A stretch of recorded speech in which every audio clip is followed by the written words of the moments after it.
Yo, what's going on, guys? My name is Chandler, the Geek Slays, and welcome back to the Scuffed Ass Podcast, episode 96. We got our buddy Jake Talk Sports back again. That's always a fun time. How you doing? I'm doing pretty good. I'm chilling, home for the holidays, so yeah, it's good. It's always fun. Always fun. So, I already kind of forgot what we were talking about on TikTok earlier. I remember one of them, but I didn't want to start with that one. So, we kind of started on your podcast yesterday, going through and breaking down our picks. Not our picks, really, but how we think the playoffs are going to work out. And that kind of got cut short due to me having other things to get to. Which could happen with this show today, too, only with you this time. So that's always interesting. Always fun. Yep. So, let's look at the playoff picture here. I know the AFC seems more interesting. AFC's up for grabs. Yeah, AFC's absolutely. up for grabs. So I want to know. The Chargers could somehow end up being the 1 seed. I think anybody could end up being the 1 seed. I think the Bills still have an outside shot at the 1 seed. Yeah, but having already lost to the Patriots, I think that's probably not going to happen. But actually, even going deeper than that, technically the Broncos have an outside shot at the 1 seed. Yeah. It is a very outside shot, but they have an outside shot. Yeah, definitely. There's a small chance. Yeah, just like, how last week there was a chance the Lions could still make the playoffs until the Vikings beat the Steelers. There was a chance. It wasn't a good chance, but there was a chance. Yeah. So how do you see the AFC breaking down? What do you think happens? I think the 1 seed is going to be the Kansas City Chiefs. I think the 2 seed's going to be the Patriots. The 3 seed's going to be the Colts. The 4 seed's going to be Baltimore. The 5's going to be the Titans. The 6's going to be the Chargers, and the 7's going to be the Denver Broncos. So I have the same teams getting in as you, I think. So I'm still struggling to put the Ravens in. Not because I don't think they're the best team. I don't know what's going on with Lamar. I trust the Ravens more than anybody in their division. See, I get that, but Lamar's out for the Packers game this week, I think. And that does not bode well against one of the best teams in the NFL. No. And I don't now I got to look at how the Ravens schedule goes after that, but I mean, so they got Packers, Bengals, Rams, Steelers. Oh, if Lamar's ankle's not right, they could lose out. They could go 0-4 if Lamar isn't healthy. You know what? Scratch that. They're going 1-3 no matter what. I don't see them losing to the Steelers again. I really don't. If they hadn't lost earlier this year, I'd probably count them out just because if the Steelers played the way against the Ravens right now than they did against the Vikings, then that would probably get them a win, I would say. Yeah, that's fair. That's fair. But yeah, like I said, I think the Chiefs are going to somehow find a way to stumble into the 1 seed. I think the Colts are going to win that division with how beat up the Titans are, so I've got the Colts up there as well. Patriots, I think, might lose to the Colts, so that's going to knock them down already. Yeah. The Titans have the Steelers this week, so the Titans will probably win, and they'll be the 1 seed after this week. But hopefully the Titans don't win, because that would bode well for my Colts winning the division take, but yeah. As much as I want to pick the Ravens, I think the Bengals are going to sneak in and win that division. I don't hate that take. I think the Browns right now have a better chance because I think their schedule's a little bit easier. See, I don't know if it is. The Bengals get the Broncos, who are after the Packers. Decent. How about that? Then they have the Ravens with a banged up Lamar in Cincinnati. Then they got the Chiefs, but in Cincinnati. And then they play the Browns. Whereas let's look. But Browns. The Browns have 3 winnable games out of their next 4. Raiders, Steelers, Bengals. They could all come away with a win. Yeah. And the Packers is the 4th. I pray that they don't win that game because that would be embarrassing for us. But so my view on this is, I trust the Bengals quarterback more than I trust the Browns right now. And when it's a toss-up, I lean towards who's got the better QB, and it's Joey B right now. Oh, I think it's always been Joe Burrow since he entered the league. I would take him over Baker, but fair. The Browns. I don't like people saying that Baker's not the future answer just because he's like destroyed like health-wise this year. I don't think Baker's like an elite quarterback healthy, but him being hurt certainly does not help. They made the playoffs at like what 11-5, something like that last year with Baker. This team, they're fine when he's healthy. He's just not healthy. Yeah, 100%. So I think I would have it going. I think the Patriots keep the 1 seed. I really do. I mean, that's fair. They're tough to bet against is the biggest issue. And I think the Chiefs could drop this game to the Chargers. It's just because I'm gonna say with this take, I don't think anybody in the league can outcoach Bill Belichick. Simple as that. So. Doesn't seem like it for sure. Yeah.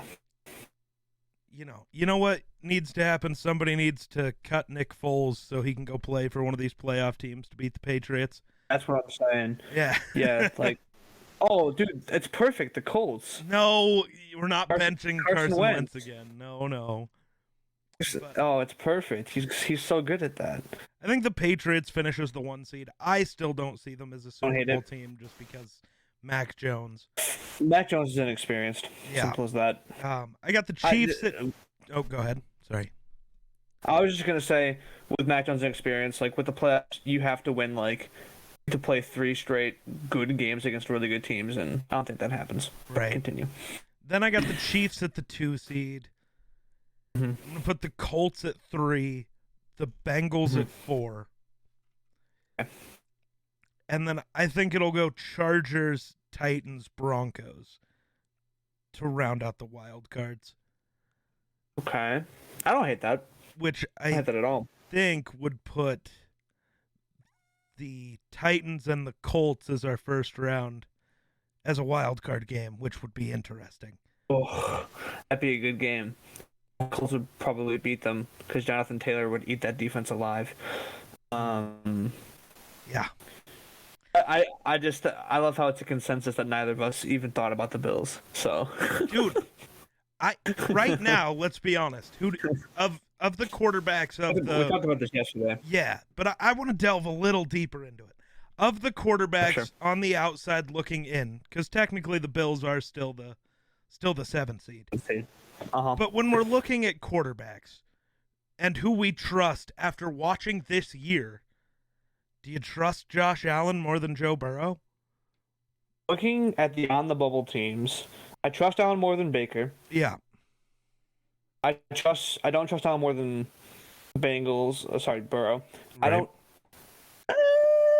I think Teddy's safer with the ball. Yeah. Than Allen is, so I'll take Teddy. I trust Allen more than Big Ben. Yeah. I trust Carr more than Allen. Trust Allen more than Tua. Yeah. So I say there's a good 3 or 4 quarterbacks that I would take Allen over, but still. And I'm not trying to say that Teddy's a better quarterback than Josh Allen. It's just something's wrong with Josh Allen this year. I can't tell you what it is. But something's not right. Like I said, Teddy does not turn the ball over that much. Right. Like I feel like I trust him more in like a late game need a field goal situation than Josh Allen. Right. Which literally we just saw an example in the Bucs game where Josh Allen could not move the ball when he needed to. Right. They needed a score against the Bucs in overtime, and he couldn't even get them to field goal range. And I feel like I would take Teddy's ability to just keep him safe more than I would Allen right now. Right. But I don't know. I think the way the AFC playoff picture looks right now is not close to how it winds up. Absolutely not. The AFC is going to get shaken up so much these next few weeks. Yeah, 100%. 100%. It's going to be fun. The NFC is more finished, basically. Here's my take. Okay. Me personally, I think it shakes out the exact way it stands right now. Oh, interesting. Looking at the NFL.com one, Yep. the only team that I think, the only spot that I think even remotely comes close to changing at this point is that 7th seed. Yeah. With Washington. I mean, everything else, I can logistically see it working out this way. Yeah, 100%. I mean, the only other, it's tough because I don't know who's going to get home field advantage, whether it's the Packers, the Bucks, or the Cardinals or the Rams. I don't know who wins that division yet. I really don't. And I don't know how the tiebreaker shakes out there either, but because they both won a game against each other. But I know the Rams beat the Bucks, so if they finish with the same record, they'll be a higher seed than the Bucks. Right. But the Packers beat the Rams, so if it finishes with the same record there, that could be interesting. I don't see. Sorry, go ahead. I don't see the Cardinals not winning the division because they have the Lions this week. Well, they have the Lions this week, sure. Rams have the Seahawks. Let me see here. Who do the Cardinals got to finish the year? I bet on the Seahawks beating the Rams before I'd ever bet on the Lions beating the Cardinals right now. So fair.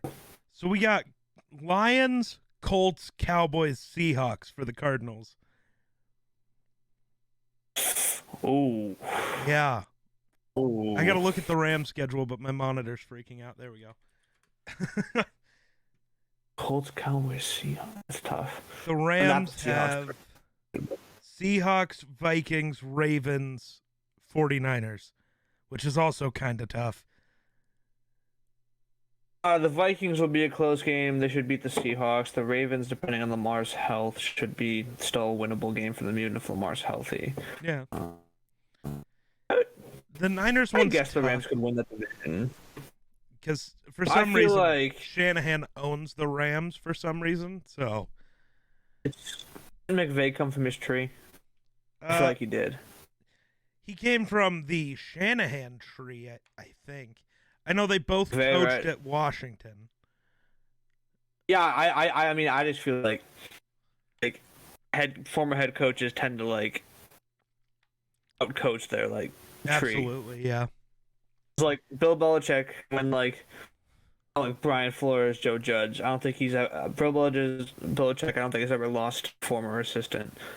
I don't know. Now I gotta look it up. Teams usually, I think coaches usually outcoach their products, which is why I think Shanahan just kind of has McVay's number. Same with LaFleur. Every single time the Packers have played the 49ers in the LaFleur era, they've either lost or it's been a really close win. So, Nick Saban actually technically had 2 wins against Belichick. When did Saban coach with Belichick? Apparently before Saban went to Miami. So, in Cleveland? Maybe in Cleveland. Cleveland, yeah, it had to have been, right? Then we had Al Groh, who is 2-0 against Belichick. Oh. Eric Mangini went 3-5, and Matt Patricia was 1-0. Oh, with the Lions? Mm-hmm. Yep. Oh. I guess the Lions must have beaten the Cam Newton Patriots, huh? Odd. No.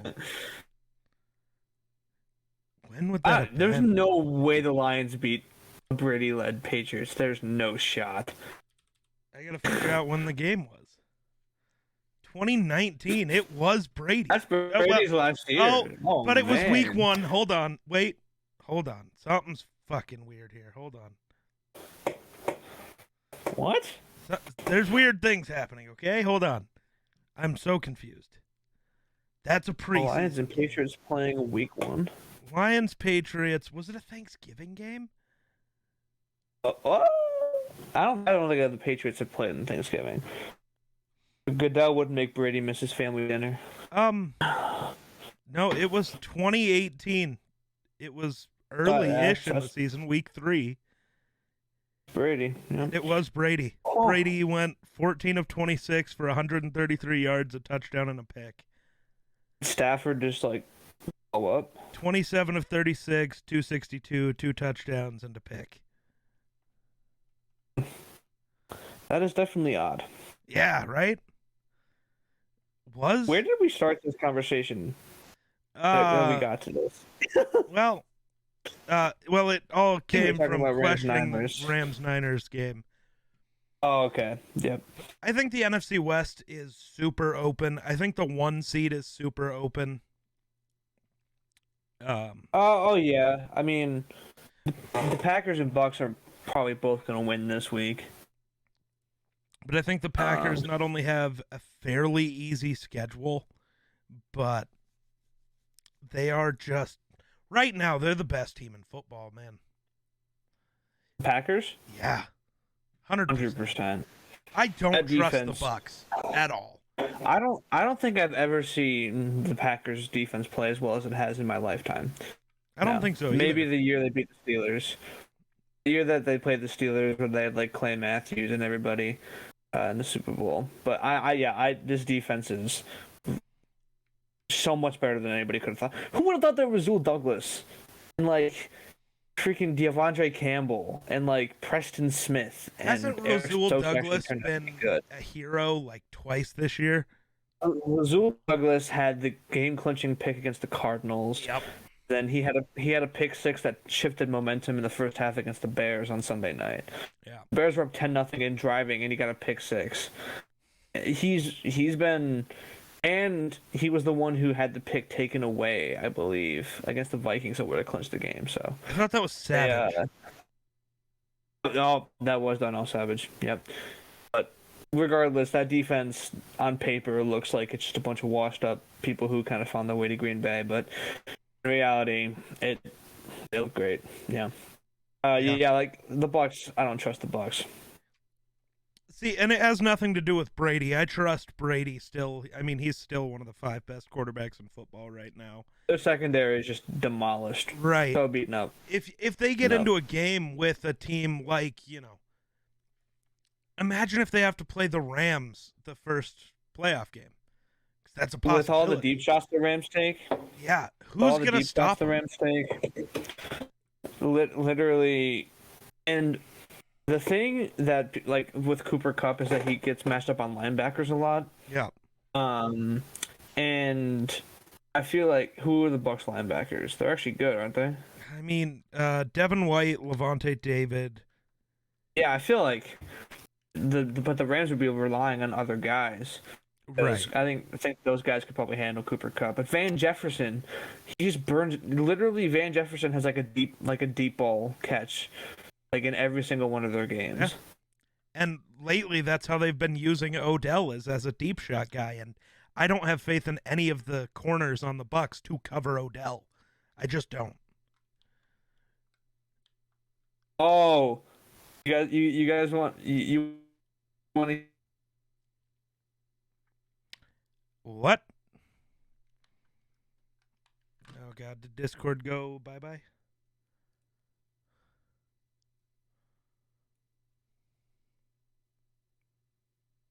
I don't know what's happening, but I'm going to talk until Jake reappears magically. Oh, it's my end that's fucked up. That's good. That's good. That's good.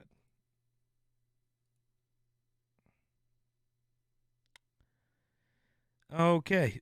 Well, the recording's still going, which is great. But, yeah, I love having internet issues all the time.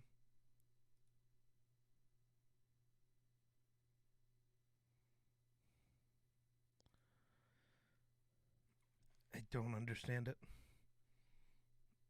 Reopen the Discord app. I hate that Discord keeps telling me I'm still in the call. What the fuck?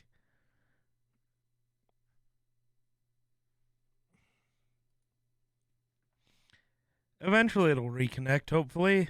I love my internet.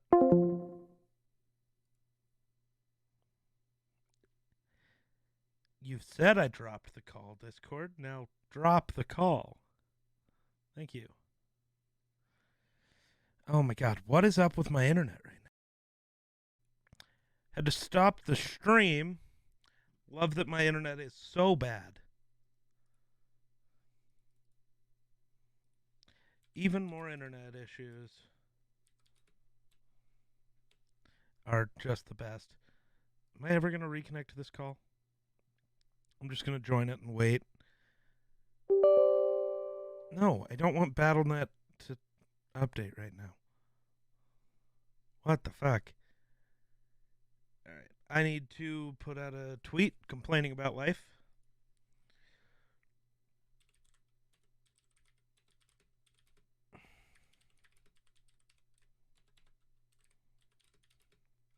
So I'm going to end the stream and upload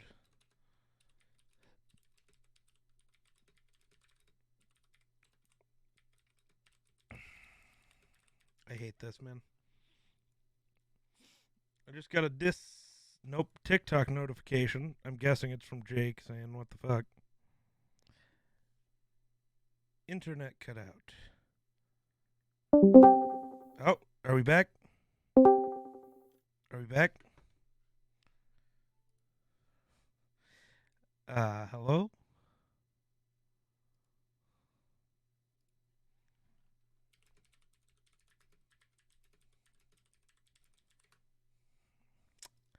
This is so dumb.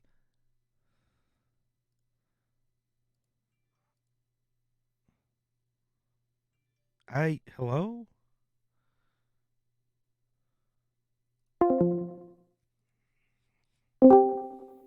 Okay. Hello? Nope, I cannot hear you. Hold on. I'm hoping it's something on my end.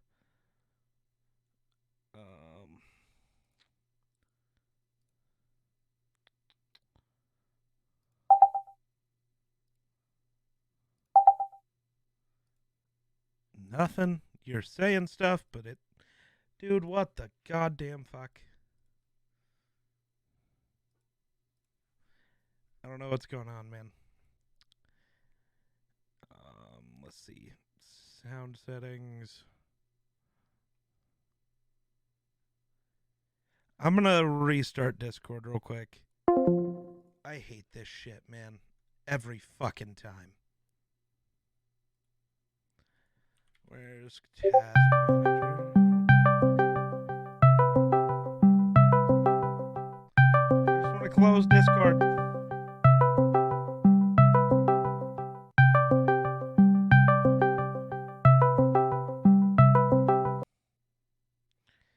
Okay. Now we're going to reopen Discord.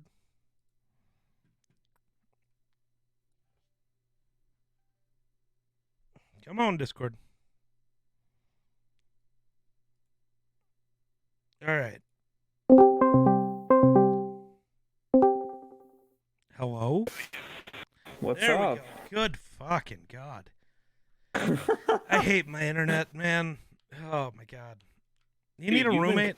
For a while. I know, man. I replaced my router and everything seemed fine, but now it's being goofy. Is this like a local company that you use, or is it like... Yeah, because our only options are local companies, and I have the one that can provide me the best speeds and latency, but doesn't seem to be the most reliable, which is great. Guess not. I pay too damn much for internet for this shit to be happening, but it is what it is. Where the hell were we? We were talking about the playoff picture, but a story about Urban Meyer broke that I was going to talk about quickly. Oh, really? Bring it up. It was something that Josh Lambo said about him. You remember Josh Lambo? Yeah. I do remember. So, what does it say?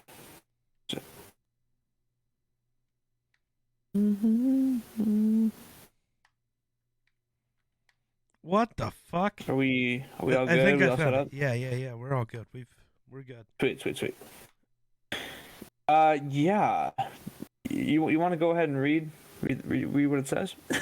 Okay, so apparently Josh Lambo was in a lunge position, left leg forward, right leg back. And Urban Wire, while I'm in that stretch position, comes up to me and says, "Hey, dipshit, make your fucking kicks," and then kicked me in the leg. What? This guy is the worst. We're gonna talk about him later, I assume.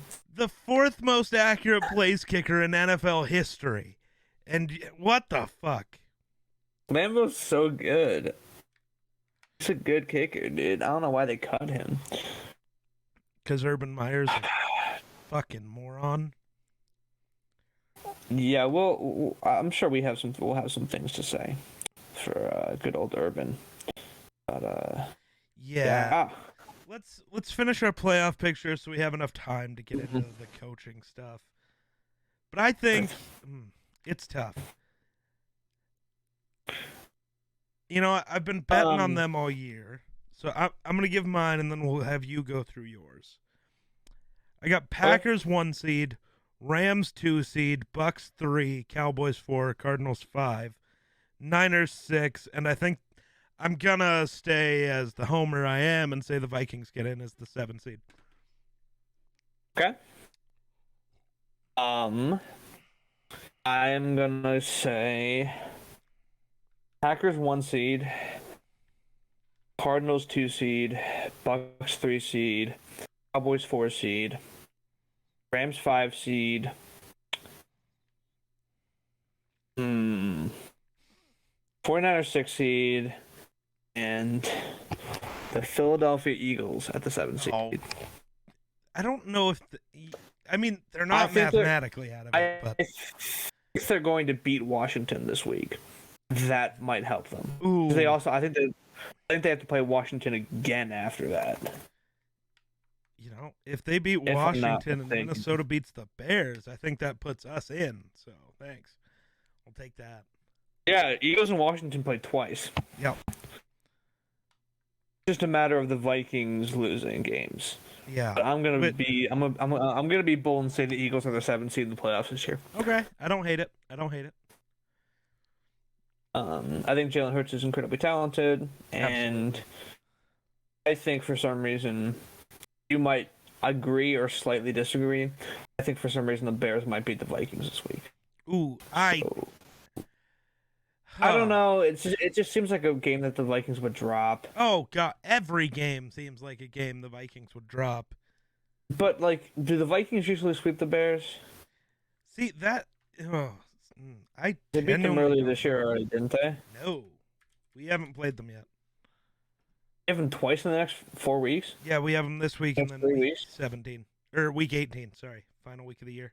Oh, is it? I'm gonna base my pick for the Vikings Bears game this week solely on where it's being played. This week is in Chicago. Okay, I give the Bears more of a chance then. Bears are 100% losing the Minnesota. The Minnesota held matchup. As much as I love Justin Fields, Matt Nagy's a terrible coach. Our defense is very much good. I mean, our corners suck, but that's fine. The Bears receivers suck, so wash. Yeah, Cam Dantzler was the sole reason why the Vikings lost to the Lions. Dude, I tweeted that picture out, right? So did Theo Ash. The one fuck of was Dantzler he guarding? He was in Hail Mary defense. He was sitting in the back of the end zone like Goff was gonna throw it deep, and Amon-Ra St. Brown was just like, "You're gonna let me have the whole crap? Okay, yeah, I guess I'll take it." Yeah, they're gonna chuck it over my head, you know. Cool, they let literally them. That's made the it fucking stands, man. He literally made it the easiest possible throw for Goff. All Goff had to do was just hit Amon-Ra in the chest. And he didn't hit him in the chest. Goff did everything he could to still fuck that up. The throw was a little low, but Amon-Ra St. Brown, I think, might actually be good. Possibly. We won't know until someone. He's stringing up some good games. Yeah, some not Jared Goff's on the ball. In there. Yep. I don't know who it'll be, but they need to replace Jared Goff yesterday. Sooner rather than later. Yeah. You know what? We're gonna make the trade for Teddy Bridgewater that doesn't include Kirk Cousins, and then they can send us a first-round pick for Kirk, because they're the Lions and they're stupid. It's true. True. They'd probably give us the number 1 overall pick for Kirk. We can get Kayvon Thibodeau to go alongside Danielle Hunter. Really, if you were the Vikings and you had the first overall pick this year, you take Thibodeau over Hutchinson. Yeah, I think I would. Yeah. Okay. I think I would. The only other guy I'd actually consider using that high of a pick on if you were the Vikings is Derek Stingley, the corner out of LSU. Is that right? You know what I was gonna? You know who I was gonna suggest, but it might be a little high for him.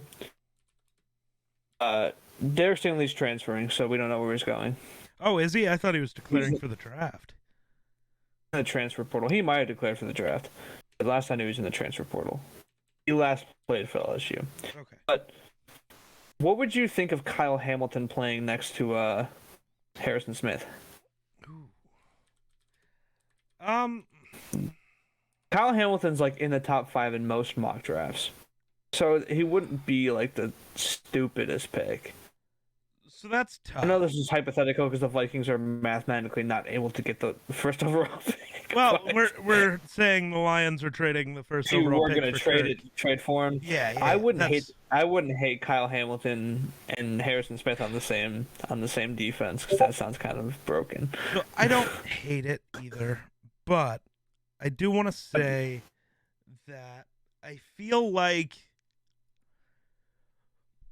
Xavier Woods right now has not been bad. He has not been good. But Chaz Surratt, our current rookie backup safety, who has taken over for both Harrison Smith and Xavier Woods a couple of times, I really like that kid. And I don't know if I want to draft someone else, because I think Surratt's going to be very good. Yeah, I mean, I really feel like the Vikings would not need to draft an offensive position that I'm high. thinking of the wrong goddamn guy, by the way. I said the wrong name there. Chaz Surratt's our backup linebacker. The person I'm thinking of is Cameron Bynum, but whatever. Don't know why that just happened, but yeah. I don't see an offensive position that the Vikings would take out for the first overall pick. I mean, if there was a super dope lineman, maybe, but I don't think there is. Not this year. This draft class is mostly defense and wide receivers. Yeah, and we definitely don't need another receiver. That'd be really funny if you drafted like Chris Olave or something. That'd be a broken trio. Good God. Yeah, but yeah, I can see the Vikings getting in. I can see the Eagles getting in. I just don't know if Washington's going to get in. That's the only seed that I think's like interchangeable at this point. I think the first 6 are going to be the same, just a matter of where they're placed. Yeah. I absolutely agree there. It's just who gets in at the end. Unless somehow like the 49ers lose out, which is entirely a possibility. They have not been playing good football. That could change some things. They have the Falcons this week, though. Cordero Patterson could have a game, and that's all it would take. But they have Nick Bosa and Fred Warner. And Fred Warner's a really good run-stopping linebacker, and Nick Bosa is a monster. I thought their run defense is not a problem. That's fair.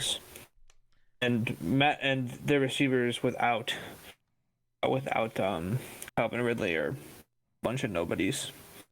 So I think if the 49ers win this week, I think that might be pretty much be a lock for the playoffs. Okay, so I got to jump back into this Urban Meyer thing, and then we got to move on to the next topic. But I just read another part of this. He said, it certainly wasn't as hard as he could have kicked me, but it certainly wasn't a love tap. Truthfully, I'd register it as a 5 out of 10. Which in the workplace, I don't care if it's football or not, the boss can't strike an employee. For a second, I couldn't believe it actually happened. And then I yelled out, "Don't you ever fucking kick me again." And his response was, "I'm the head ball coach. I'll kick you whenever the fuck I want." How the fuck does this man have a job? I can't answer that. There is no reason why he should. There's literally no logical explanation as to why Urban Meyer is still the head coach of the Jacksonville Jaguars. There's no reason. Absolutely no reason. That's terrible, dude. Dude, I hate this guy. Okay, so our next topic was going to be what head coaches are getting fired and who should replace them. Urban Meyer should be fired, and I don't care. Replace him with literally a sack of diapers. Yeah. Can't be worse. I kind of broke my coaches into 3 categories. Okay. I have 3 for each category. The first one is will be fired. Okay. And I have for those Urban Meyer, Mike Zimmer, and Matt Nagy. I agree. Those are my 3. They really do. I mean, obviously, you want to talk replacements, right? For those guys. Urban Meyer, I have no idea who's going to be the next coach of the Jaguars. I'm going to be completely honest. Yeah, it's a tough pick, right? Maybe Joe Brady. It's tough. He just got fired, so I don't know if he's going anywhere. Joe Brady might go back to the college game. Yeah. But the Jags are kind of hard to predict because they kind of rotate coaches every 5 seconds. It's not just that. I mean, they have an immense amount of talent. They really do. So any coach would love to be there. But there's just something about Jacksonville where no coach stays there. Yeah. I mean, who was their coach? Was it still Doug Marrone last year? I believe so. Did it go from Doug Marrone to Urban? Let me look it up.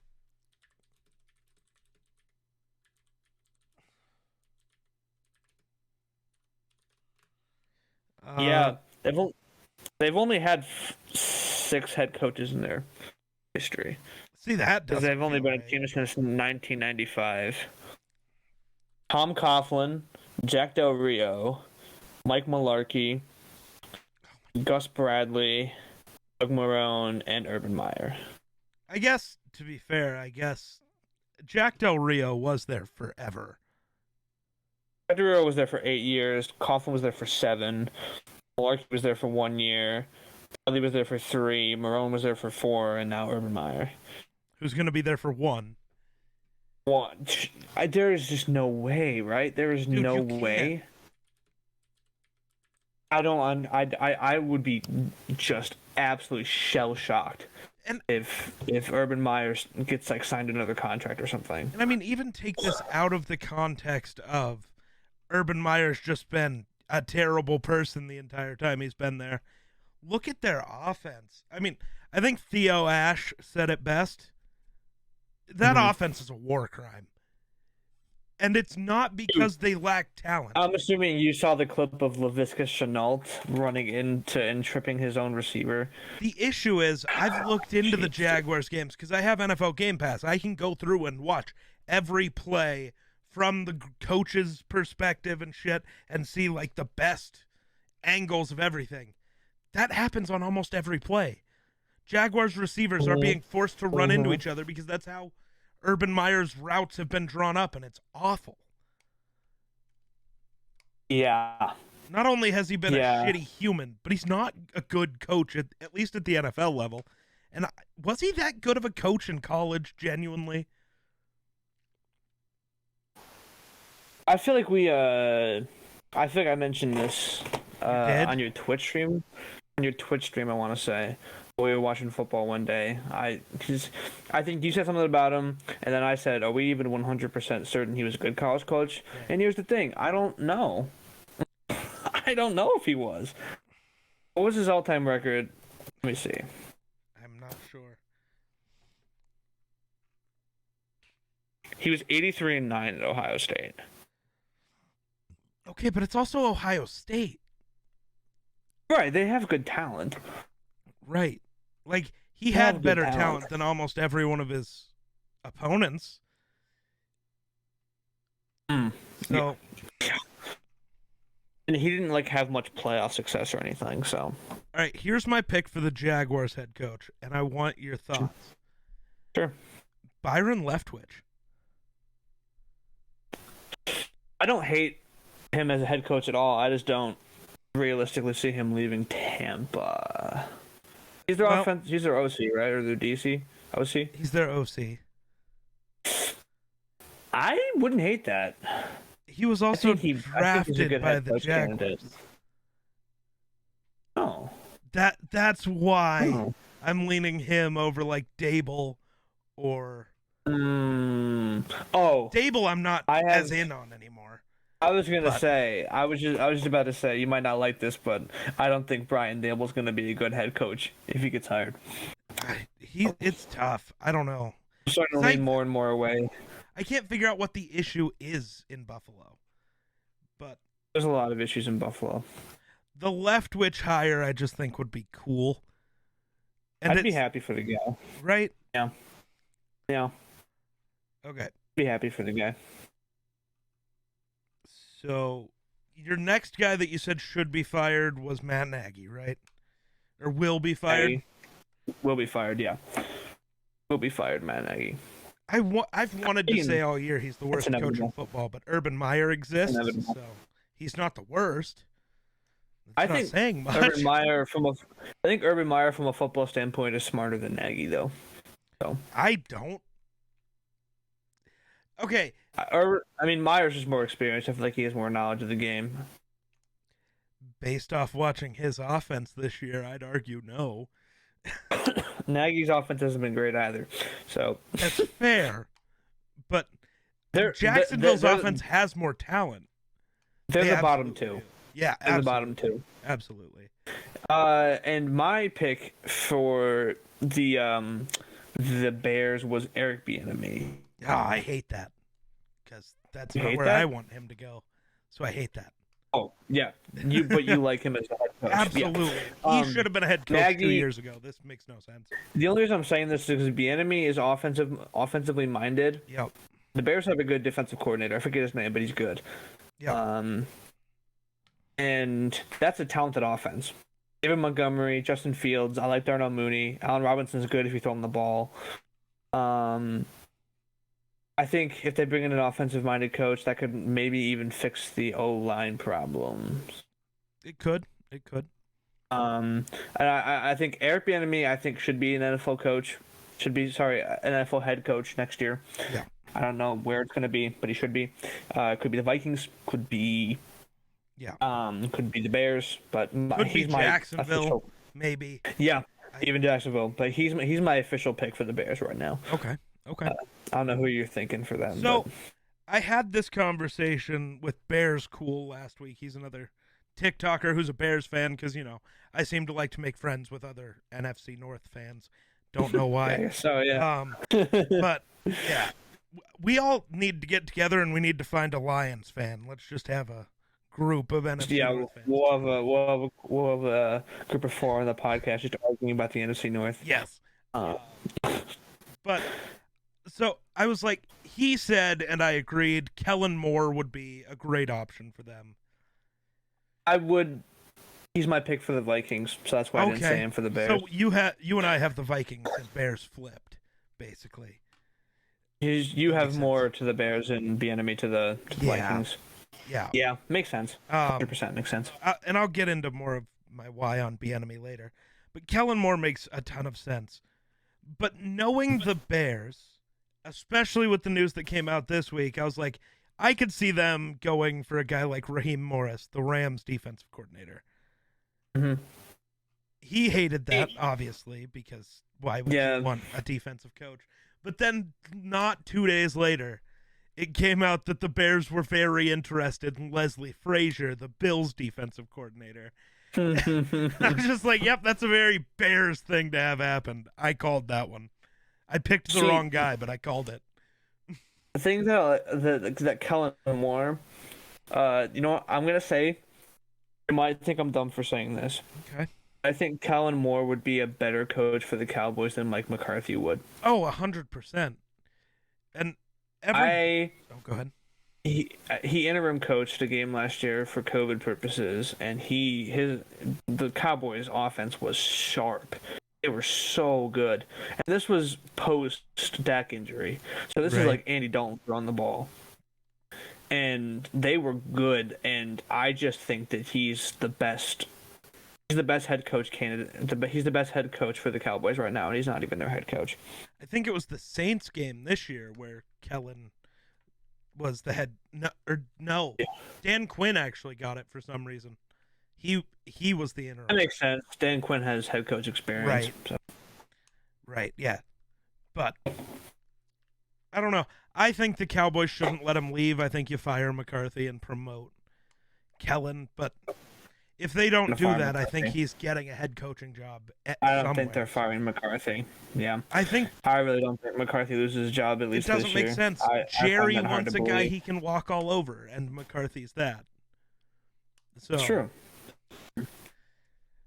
But McCarthy does what Jerry says. So we know who each other were picking for the Vikings. You got Moore. I got Bieniemy. Colin Moore. Yep. So what makes you think Moore is a better fit for the Vikings? I'm intrigued. I just think it would be a good change of pace. You could say the same about Bieniemy, but they've had a defensive-minded coach for so many years, and I think it would be a good change of pace. And with an offense as talented as them, I think having a guy who's just more versed in offensive schemes would just. I think that they could sacrifice maybe giving up more points and just being focused on just blowing teams out. Sure. Because if they were able to get a more talented quarterback, and then obviously if Thielen, Jefferson, Irv Smith will be back, BC Johnson will be back, KJ Osborne's a dog, you have Dalvin Cook. That's a really good offense. And an offensive-minded guy could probably use them a lot better than Zimmer is. Absolutely. Again, same about Bieniemy. But the reason why I like Kellen Moore more for that job is because he's young. Okay. And he could potentially be like a long-term guy for the Vikings as opposed to Bieniemy. Bieniemy's like 50, I want to say. 52. 52, yeah. And I guess Kellen Moore, I think, 31. 33. Okay. You know, that's fair. So the reason I lean towards Bieniemy is because I know Minnesota, right? They always go for the more experienced guy. Even if they've never been a head coach, they want the guy who's been in the league, who knows what's going on. That's why they hired Zimmer. Right. Which I loved the hire to begin with. I loved Zim as a coach for a long time, but he's just refused to adapt. And that's tough. 100%, yeah. What I would give to have him stay as our defensive coordinator is a lot. I would love to have Zim be like, okay, Eric Bieniemy can come in and take over the head coaching duties and I'll run the defense. I think that would be awesome. I don't think it would ever happen, but I think it would be great. I love Zim's defense, but I just don't see how it would work. I'm thinking that if Zimmer gets fired, he might get hired as a DC, not a head coach. Yeah, absolutely. He'll have a job somewhere, for sure. If the Bears are interested in Leslie Frazier, maybe Zimmer could be the DC for Buffalo. Right, yeah. Who knows? He could also go be the DC in Dallas, possibly. He started his coaching career in Dallas. But Bieniemy also coached in Minnesota. The first 3 years of Adrian Peterson's career, Bieniemy was the running backs coach for the Vikings. So I think the also already have having him in the building will make a difference and would be a reason they would bring him in. 1,000%. Yep. Ooh, that's a completely good pick. So real quick, I just forgot about a person's existence. Should the Jaguars hire Doug Peterson? No. Okay. I am not a Doug Peterson fan. Fair enough. Personally, I don't think his coaching was the reason why they won the Super Bowl.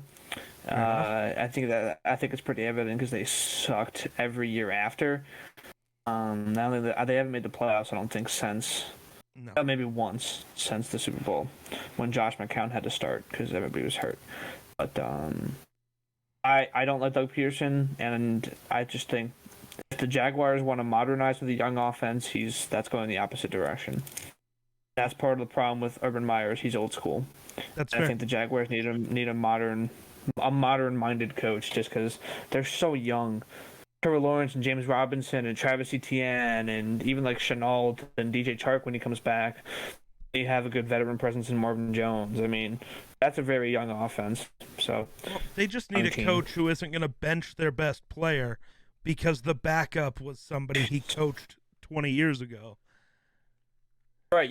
I mean, James Robinson fumbles once and he gets like 2 carries for the rest of the game. Yeah. Very, very frustrating. So I love James Robinson. Big supporter of him. I think I would even go as far as to argue he's like bordering on being a top 10 running back if he got the carries that he deserves. Absolutely. But he doesn't, so. All right, so you had 3 tiers of 3 coaches apiece. What is your second tier? My second tier is should be fired but might not be. Okay. Joe Judge, Matt Rule, and David Culley. Oh, okay. So let's start with the David Culley one. Why? Why what? Why should he be fired? I just don't know if he's a good head coach. You know the Texans are terrible and they have no talent. Yeah. At the same time, Culley's play calling isn't great, and I just think that they might need to go a different direction. He gets hated on a lot, and I kind of agree with things people say about him. See, for me, it's tough. That's why he's in my might not be, because I don't necessarily 100% convinced that he's going to be. Right. They have no talent, and he has kept the team kind of competitive. I mean, they lost to the Patriots by 3. They were in full control of that game, too, for most of it. Yeah. They were up by 20-something points. Yeah. They beat they've won a couple games. So it's one of those where it's like, I get it. He might not be great, but it's also tough when you give somebody the least talented roster in the league, but give him a fairly decent quarterback, and then that quarterback gets hurt as you are beating the Cleveland Browns. And you don't get that decent quarterback back for 6 weeks. Hey, Davis Mills is not bad. I'm not a Davis Mills guy, but Tyrod is great. I love Tyrod. Mans is the unluckiest man in sports, but I'm not necessarily in favor of his benching. I see why. A rookie quarterback and you're eliminated from the playoffs, so I see why. Yeah, but it's tough. And then Matt Rule, I think he should be fired. It feels like it. Panthers fans want him gone. I agree with the things they say about him. It's a talented roster with not much production. Outside of the quarterback position, which they need to desperately figure out because they're paying 6 different guys at this point. So that's the thing with this, right? Panthers fans knew this was going to be a rebuild, and it probably wouldn't happen in 2 years. It wouldn't be done within 2 years. But then, at the beginning of this year and throughout the early part of it, we're going to trade for Stephon Gilmore. We're going to trade for this guy. We're going to sign this guy. We're going to make these moves that tell the fans we believe we're contenders. Yeah. And if you are going to do that, and then as soon as you make all of those moves, you turn into a terrible football team, that's the thing. That's a coaching. They made so many mid-season. That's definitely coaching. And do you want to know? You might know this already, but do you want to know what Matt Rule's record at Baylor was when they hired him out of Baylor? Was it below 500? 19-20. Yep. And they hired him for 7 years. Yeah, that was weird. He must have had a great interview. He's on contract for 7 years. He's an electric guy. His personality is great. He's like Dan Campbell. But can't get the results that Campbell does. Campbell gets results from his players. His players respect him. Matt Rule just kind of seems like a goof. You know? That's one thing you definitely do have to say about Dan Campbell is his players play for him. They don't have the talent to be as competitive as they try to be. Campbell's in my next tier. But Really? Wow. Yeah, my next tier, once we go through it, but he's in my next tier. So who do we get for the Panthers then? The Panthers? That's the thing. I don't really know what kind of coach fits them well because they don't have a quarterback that's like set right now. I think this is a team that could go with a defensive coach.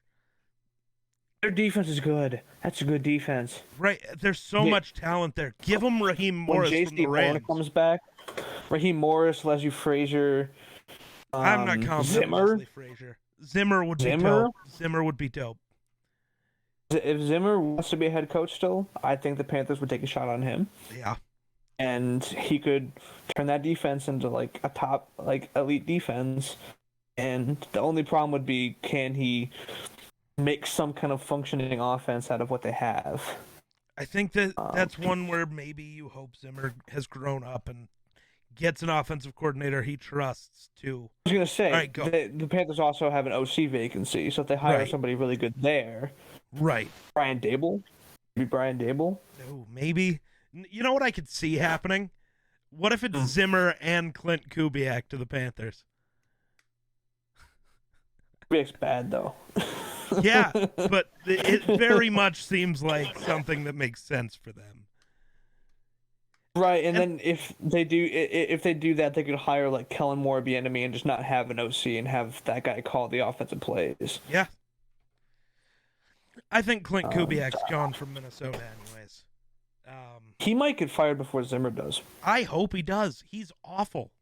I think they'll both be fired in the offseason, but I think he might get fired like a lot sooner than Zimmer does. Yeah, I think Zimmer has too much respect in that building. He's gonna. Right now, if they fire Kubiak, they're no better off with Zimmer calling offensive plays, probably. So. God no, absolutely not. I feel like they just need. I feel like they just need to hold on to both of them for the offseason. Whatever happens, and then. I wish Kirk was a good quarterback. We could just tell him to do the Troy Aikman, Peyton Manning, call your own plays thing. But. Right, and Aaron Rodgers does that, Brady does that, but right. Kirk can't do that. Kirk can't do that. And who is your third team in this tier? A third guy in this tier is Joe Judge. Oh, you gotta get rid of him. He is not a good football coach. That's what I'm saying. He should be fired, but I'm not sure if the Giants will. The Giants are one of those weird organizations where... That's why. Yep. Yeah. So, that one's tough. That one's really tough. The Giants first need to get rid of Daniel Jones, too. And I think they need a guy who... Well, I think the biggest thing is they have to get rid of Gettleman. He is an awful GM. Ruined the Panthers, ruined the Giants. What do you... Before this upcoming draft, they have to. They have to.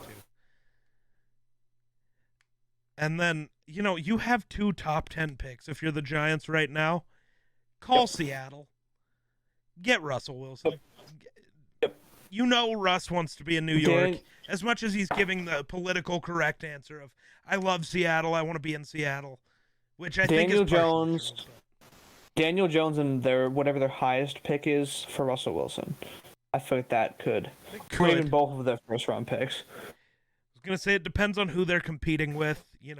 If the Vikings decide they want to make a move, maybe. Saquon wouldn't be terrible. But I mean, at that point, running backs are replaceable. We know that. The new question with that is, if that's the offer, right? Daniel Jones a pick and Saquon, do you take that? Or, being me, would you rather have the Vikings first-round pick, Kirk Cousins, and Alexander Madison? Well, Saquon's... Is he better? As of right now, is Saquon better?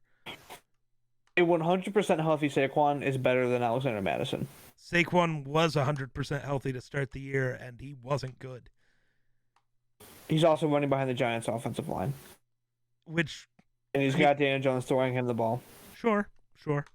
But I think the difference between Saquon and Madison is not as large as the difference between Kirk and Daniel Jones. No, 100% that's true.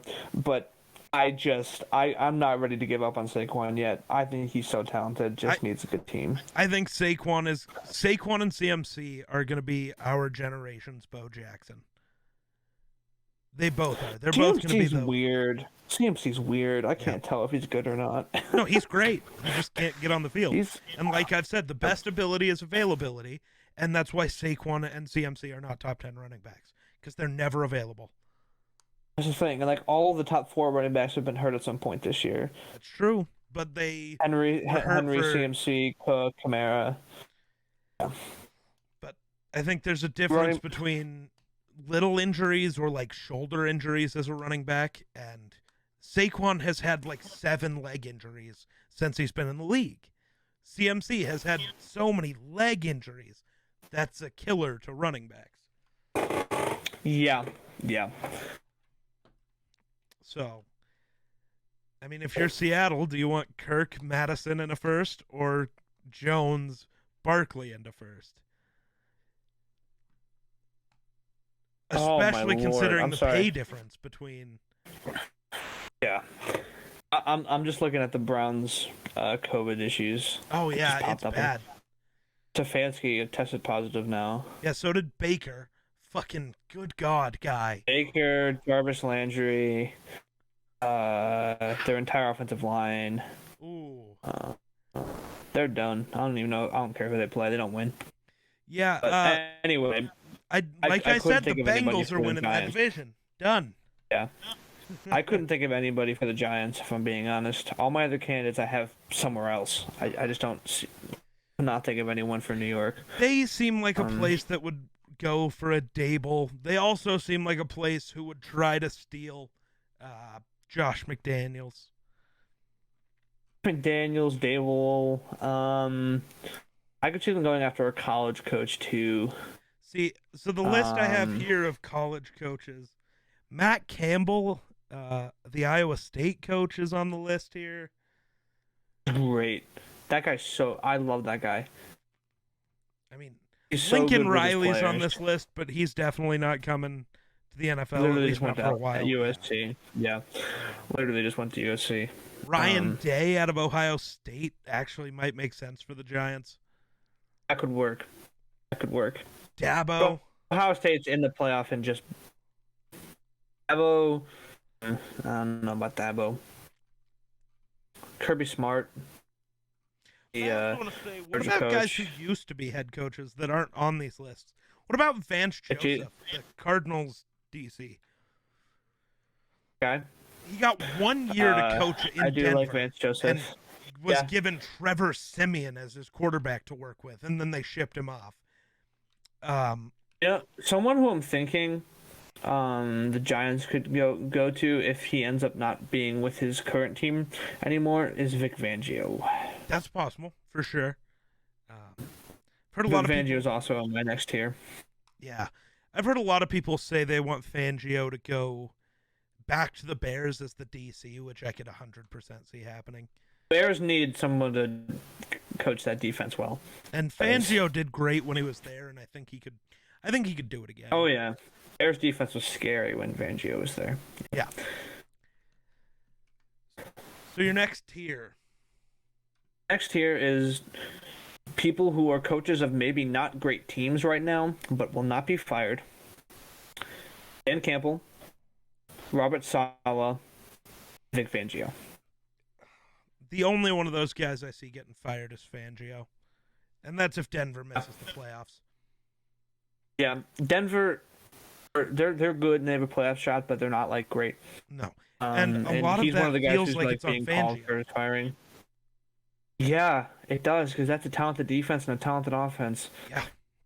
I mean, I think the offense issues have to do more with Judy Collins and Patrick. Probably. Yeah. They run the ball too much. I said this on your Twitch stream. They run the ball too much. I love Javonte Williams, and I think the two things I want to see happen with the Denver offense: run the ball less, but only give it to Javonte Williams. See, that's tough. And throw the ball more. Great this year. He's good, but ship him and make him a lead back somewhere else. Sure. because he has that capability. But they're definitely like a top 5 running back duo at this point. Those guys, absolutely. Nobody stops them, and I think he's averaging 4.5 yards a carry still, and that Broncos O-line is awful.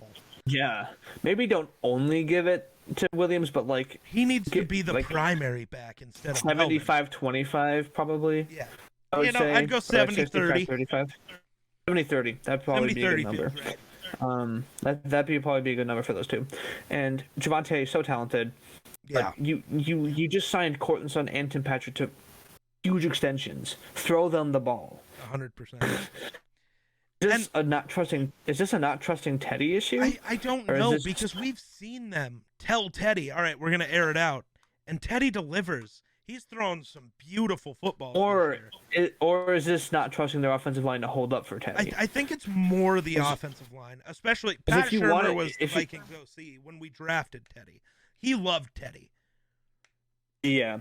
If you want to take a deep shot, you have to have time for that to develop. And with the Broncos offensive line, don't. It seems like when they throw, it's like quick hitters because their offensive line doesn't give Teddy enough time. Right. But because Teddy has shown this year. So this year Teddy is completing 67.6% of his passes, 18 touchdowns, 7 picks, and a couple of those were truly his fault. He had 2 that were just awful. The Chiefs one and then the one in the Browns game. Those were just bad. But every quarterback has those. So I don't understand 100%. that part. But I mean, we've seen him in the first 3 weeks. The Broncos offense was taking deep shots 5-6 times a game, and they hit all of them. They were 3-0. Yeah, and it was because they were airing it out. Because they have good deep threat receivers. Jerry Jeudy's a great route runner, and he's fast. Courtland Sutton and Tim Patrick are both huge. Yeah. Like, they gotta throw the ball more. And I mean, they're gonna be beating good teams. Every game we can point to a throw from Teddy. At least one, sometimes it's more than that, where it's like the one throw he had to Tim Patrick against the Cowboys over Trayvon Diggs. Yeah. Oh, such a good throw. That was beautiful. Such a good throw. I jumped out of my seat when I was watching. I was so pumped over that one. What a throw! And that's the thing, is that Teddy's a trustworthy guy, so I think they should throw the ball more. 100%. Salah and Campbell, no reason to fire either of those two. No. Salah's a good. I like Salah. I do like Salah. It's not his. They need a better offensive coordinator. I don't know who's there right now, but I don't like their offense. I don't even know who the rest of the Giants staff is, but I don't either. Oh, the Giants. The Giants were. They have Freddie Kitchens as their OC right now, but I don't know who the Jets have. Giants have Freddie Kitchens, which is just hilarious. But Zach Wilson, I still don't think he's going to be that good, but let's not act like he's been put in a position to succeed yet. He's showing flashes. Yeah, just the same way Trevor Lawrence is, the same way Fields are, Lance They're all showing flashes. None of the rookie quarterbacks who are starters right now are in good situations. So. Except for Mac Jones. But it's hard to evaluate them. I don't count Mac Jones. He throws 2-yard checkdowns and is praised as a good quarterback. So does Brady. Well, yeah, every quarterback throws those, but we haven't seen Mac throw a 30-plus yard area, 30-plus air yard ball yet. Brady's still throwing bombs, just not as often. He doesn't all the time, but you don't have to throw bombs all the time. It's just, can you sometimes, maybe? It's also checkdowns are going to Gronk. Right? Why would you not throw Gronk the ball? Godwin, Antonio Brown, it's like they're guys who are great after the catch, so sure, give them the ball. Why wouldn't you? You just do what works. I mean, right. It doesn't devalue. The Packers have on deep shots because Rodgers has a good arm and their receivers are all generally pretty fast. Yeah. But if the Packers didn't have that and Rodgers was throwing checkdowns, you wouldn't be like, oh, Rodgers is an elite quarterback because he's only throwing short balls. Right. That's not. It's more difficult when it's Denver because we've seen this year. Teddy throws a good deep ball. They just won't let him. They're not He's giving always him thrown a the good deep play ball. calls. Like, I'm not saying he has a cannon of always an thrown arm. Like, we all know Drew Lock's arm is better, but Teddy can throw a deep ball, and he's going to be accurate with it, which is, I think, the more important part. Right. Right. But, yeah. Let's see, what do we have left? Dan Those are all Campbell, the you guys I can't had get rid of him. listed. Dan Campbell's such an energetic monster, and he's just good for chemistry in the locker room, and I don't think he's all that bad of a coach. No, if you got him, like, we know, I believe Dan Campbell's more of a defensive guy, if I remember right. Right? His thing is running the ball. Sure, but... I think he's more offensive minded from what I know. Is he? Okay, so you get them a coach who can completely handle the defense, if that's what it was. You know, I'm trying to figure out what he did pre-Detroit, because I can't remember. Was he even in the NFL pre-Detroit? 11 years as a coach and 11 as a player. Most recently served as the tight ends coach for the Saints. So, okay, he is more of an offensive guy. But he does give me tight end coach vibes. He just gives me tight end vibes, which I'm pretty sure that's what he was a tight end. Yeah, I think he was a tight end. But I think it's one of those situations where if he could get himself an offensive coordinator and a defensive coordinator that he trusts and give them the play calling duties and let him handle just being a head coach, being the motivator, being, you know, he doesn't seem to be terrible with clock management and that type of stuff. If you take the play calling pressure off of him, because I don't know if he's a great play caller or not, but if you could get somebody who is a great play caller and not have that be completely on him, I think it would work great. That would work good. Yeah. I think the Lions are definitely trending up. Oh, 100%. If nothing else, he's a culture guy, and the Lions have never had a culture.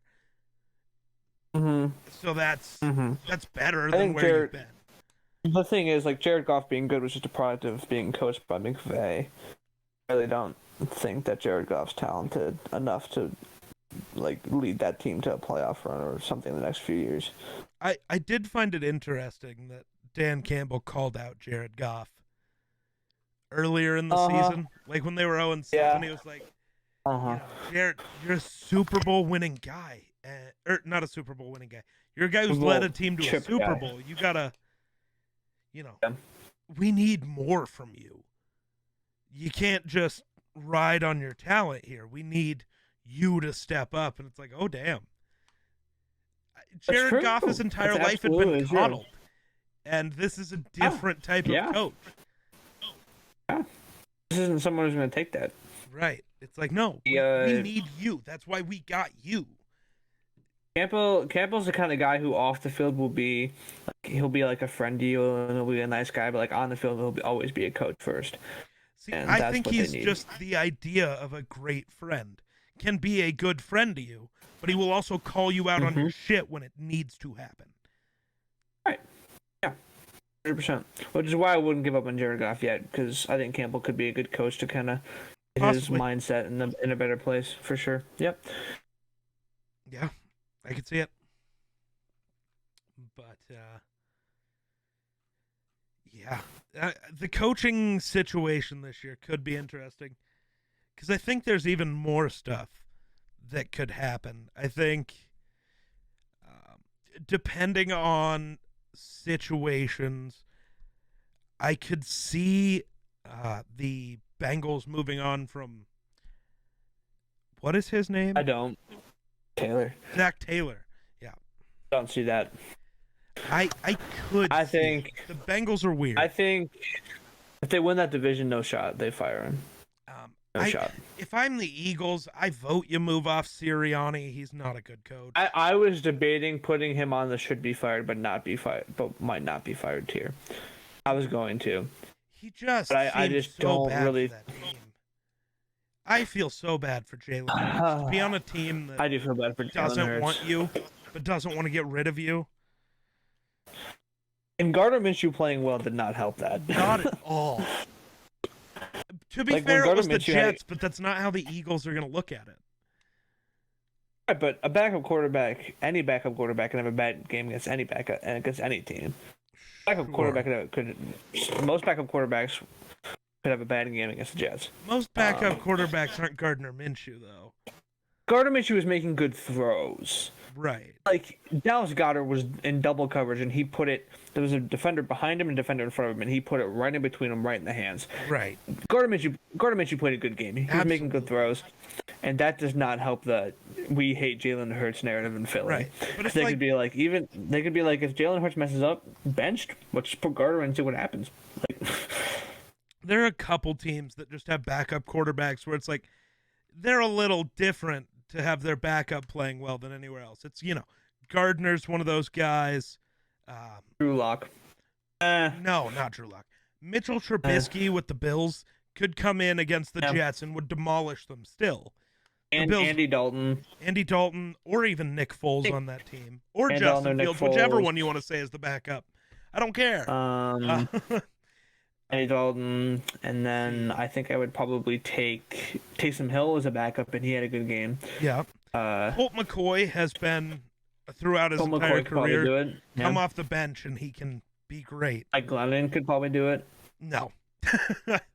Fitzpatrick could do it. Oh, 100%. Fitzpatrick. He's a backup currently. Tough trying to think of all the backups. Haskins maybe could. I don't know about backup for the Steelers. Oh, Case Keenum absolutely would demolish. Case Keenum could. Who's Kirk's? Who's like the Vikings' third string? Sean Mannion. Oh, that guy. Okay. Kellen Mond might be able to beat the Jets. I mean, we have the talent where it wouldn't be hard for our team to beat the Jets. It wouldn't be hard. That's why I'm saying. I don't think that losing Kirk would still make them lose to the Jets. Right. Okay, so last thing before we wrap up, because I just saw this like either this morning or last night. I can't remember. Sure. So Monday night, whatever day the Packers played the Bears, was Kurt Benkert's first time suiting up Yes, sir. for an NFL game.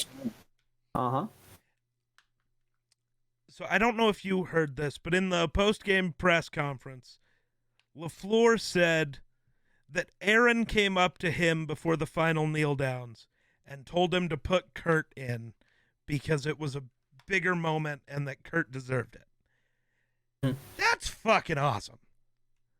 That it was Aaron who is the reason Kurt got his first NFL. Rodgers takes care of his backups. Him and Vern Lover have a good relationship, and him and Ben Kurt have a good relationship. Yeah. Rodgers and his backups are cool, and Love also wasn't dressed. I don't think. No, he wasn't. I think Love's dealing with some kind of injury, and that's why Kurt was dressed in the first place. The Packers will never dress their quarterbacks. Never. No. Don't do that. I'm not even sure if any team does that, actually, now that I think about it. I don't know, actually. But the Packers don't do that. So I knew Kurt was probably going to take the victory side because Rodgers very rarely does it himself. The Saints do when they have all three guys. Taysom, Trevor, and Jameis, yeah. But Rodgers is not the kind of guy to just be a jerk to his backups. And the reason he isn't is because Brett Favre was a jerk to him. Right. And he doesn't want the same thing for his backups. Him and Tim Boyle, who's on the Lions now, he's just Jared Goff's backup. Boyle was his second string for 3-4 years. Had a great relationship with him.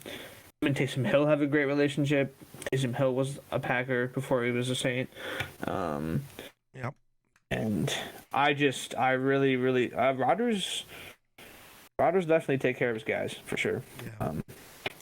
I like that about him. So I just found it interesting that it was Rodgers who said put Kurt in. Yeah, Kurt Benkert, as much as I love him, I never see the field again. So he might not, honestly.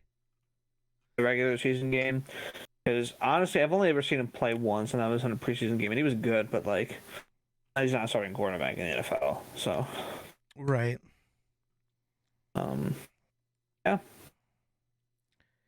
Rodgers can be a cool dude for 5 seconds of a game sometimes. So Rodgers is just kind of a cool dude sometimes.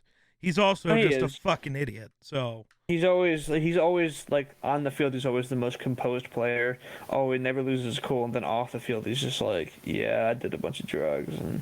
Dude, he is the weirdest stoner hippie dude ever. All you have to do is watch his interviews with the Pat McAfee show. He's just a weird guy. I try to watch those because there's. I do. Aaron Rodgers is so fun to listen to when he's actually breaking down the X's and O's. Dude is so smart. Yeah. Rodgers' football IQ is way underrated. I was gonna say on a level where most people don't think of, I think, but it's wild. That's why he doesn't throw that many picks. Is he literally knows every defense before the ball's even snapped. Right. Like, that's exactly what kind of coverage defenses are going to be in. Yeah, I think Rodgers is. If Rodgers was a better person, he'd be my favorite quarterback in the NFL. But he's not, so he's not. Old Kyler, that's my guy.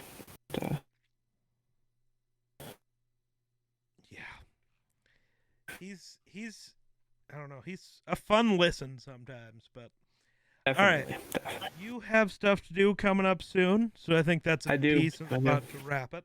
Appreciate you for coming on again. Of course, anytime. Yeah. Such a good time every time. Every time. Oh. All right, man. Well, we'll talk soon. Tyreek Hill's top 15. I'll see you. No, he's not. Oh, you motherfucker. Tyreek Hill's not top 15. But thanks for watching. We'll catch y'all in the next one.